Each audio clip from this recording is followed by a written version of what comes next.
I do believe there is corruption at the FDA, at HHS, and elsewhere. Need I remind you about Follow the Science? Need I remind you about Amy Acton sitting on our TV every day? Now, these people are scientists, much smarter than I am, for sure.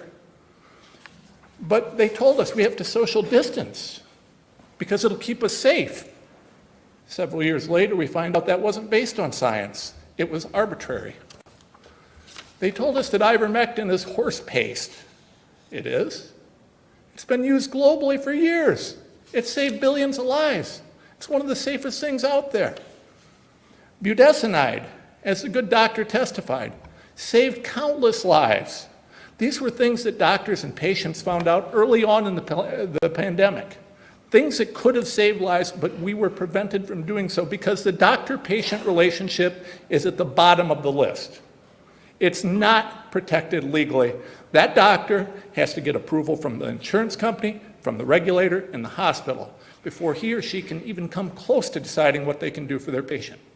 When a new pandemic arises, if disease X arises, when disease X arises, HB 73 will allow doctors to innovate. It will allow them to make decisions and to find ways to cure their patients. They can still be subject to liability under House Bill 73, but the hospital where this doctor or whoever is coming into is not subject to that liability. So if the hospital system wants to be protected, they are. They don't have to adopt these protocols. But if a patient and their doctor, with informed consent, chooses to do something, who in the heck are we to get in their way? Trust the science, said Anthony Fauci. Remember masks? 1 mask, 2 masks, 4 masks?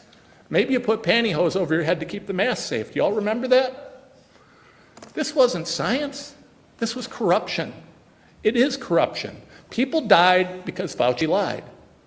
People died because our bureaucrats were too afraid to speak out. They were too afraid of the lobbyists, big pharma, big hospital, big this, big that. Ohio House Bill 73 can allow us to eliminate that influence and that interference between the doctor-patient relationship. It will protect people at the bottom, it will protect people in the middle, it will protect people at the top, and it will allow esteemed scientists and esteemed doctors to decide what's best for their patients with their patients, as opposed to corrupt bureaucrats who are subject to lobby interests and other such interests. Thank you.